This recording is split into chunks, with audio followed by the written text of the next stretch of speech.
considered one of the most advanced civilizations to have existed in the Americas before the Spanish conquest.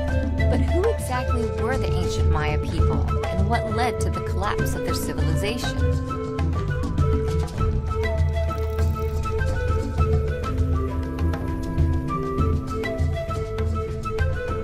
As early as 1800 BC, the Maya had begun settling and established villages in what is today Mexico and Central America. Maya civilization peaked from 250 to 900 AD, during what archaeologists call the Classic period. More than 40 cities flourished throughout the region, with populations as large as 50,000. The Maya built magnificent urban centers consisting of stone structures, including pyramid temples that were central to Maya religious practices. In addition to these impressive city structures, agriculture played a key role in Maya civilization. Corn was one of the predominant crops.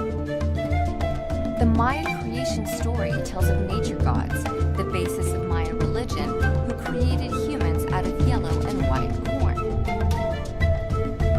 The Maya also made significant advancements in mathematics and astronomy. They invented the concept of zero, and they developed an accurate calendar system. Used to guide the Maya agricultural cycles, the calendar was based on observations of the sun and sky over thousands of years. The Maya also developed the only known system of writing in Meso-America, hieroglyphs. In fact, much of what we know about ancient Maya civilization comes from deciphering hieroglyphic characters inscribed in pottery, stone slabs, and other ruins discovered at ancient sites.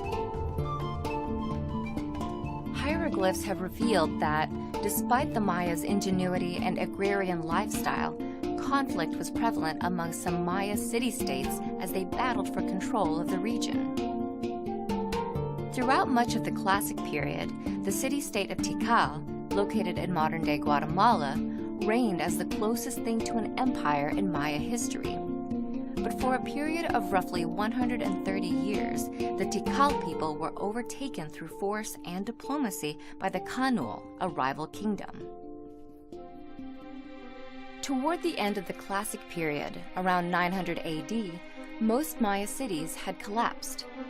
Among the theories are warfare, a volcanic eruption, and, perhaps most likely, drought.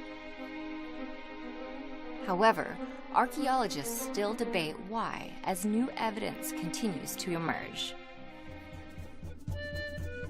Despite the decline of ancient Maya civilization, the Maya people have by no means disappeared. More than 7 million Maya are estimated to be alive today in their indigenous homelands and around the world. While they participate in modern global life, they continue to follow agricultural and ceremonial practices of their ancestors.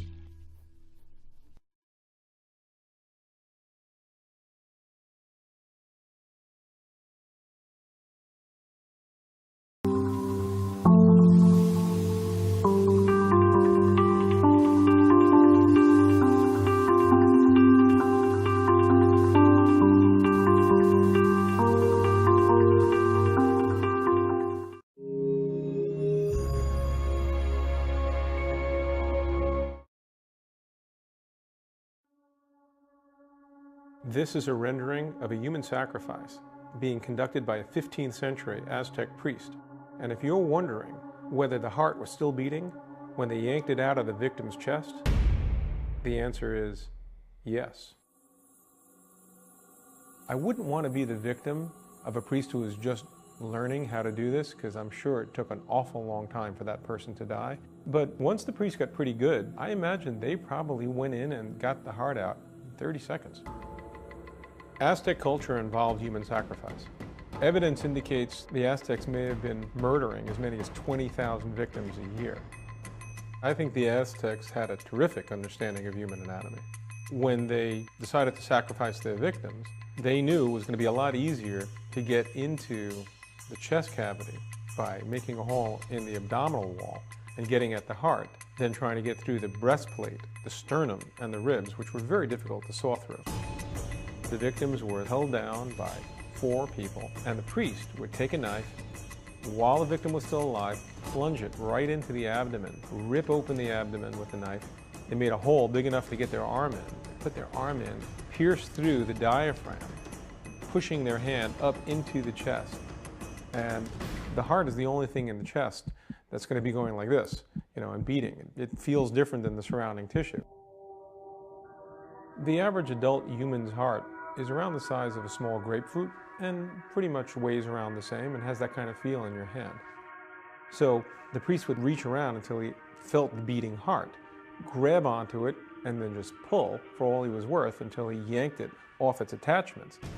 I have no doubt that the victim felt the priest's hand in his abdomen and the hand ripping through the diaphragm, which was, I am sure, exquisitely painful. And I have no doubt that the victim felt his heart being ripped from its attachments. But at that time, the victim would lose consciousness. The reason is, as the heart was being compromised, blood flow to the brain would stop.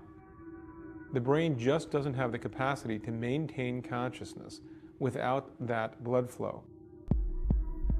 Most people think that if you pulled somebody's heart out of their body, that it wouldn't still be beating, but in fact, it absolutely would. The heart has what's called inherent rhythmicity, meaning that the muscle cells of the heart beat on their own and don't require input from the brain to beat. So if you get a heart out of a human body quickly enough, say within a few seconds, it absolutely will still be beating when you're holding it.